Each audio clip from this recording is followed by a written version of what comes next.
Hi hello welcome to iQOO media. మన mass మహారాజా రవితేజ హీరోగా చేసిన సినిమా ఈగల్. దీనికి మళ్ళీ మరొకసారి దెబ్బడేటట్టుంది భయ్య.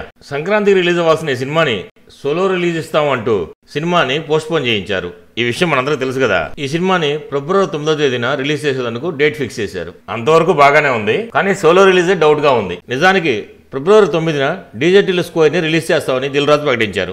ఈగల్ ని ఫిబ్రవరి 9న రిలీజ్ చేస్తున్నందువల్ల డీజే స్క్వేర్ ని పోస్ట్పోన్ చేశారు. అయితే ఇప్పుడు సమస్య ఏంది అనుకుంటున్నారా? ఈ సినిమా కాకుండా ఫిబ్రవరి 8న యాత్ర 2 వస్తుంది. ఊరి పేరు భైరవకోన ఫిబ్రవరి 9నే వస్తుందని ఆల్రెడీ మేకర్స్ అనౌన్స్ చేశారు. అంతేకాక మన super star Rajinikanth powerful guest రోల్లో నటించిన లాల్ సలాం కూడా ఫిబ్రవరి 9నే వస్తుందని ప్రకటించారు. ఇప్పుడు ఈ విధంగా చూసినా కూడా మన మాస్ మహారాజాకి సోలో రిలీజ్ లేనట్టే. అంటే ఇంకో 3 సినిమాలతో పోటీ పడాల్సిందే. దీని ఫలితం ఎలా ఉంటుందో తెలియాలంటే ఫిబ్రవరి 9 దాకా మనం వెయిట్ చేయక తప్పదు. మరో వీడియోలో మళ్ళీ కలుస్తాను.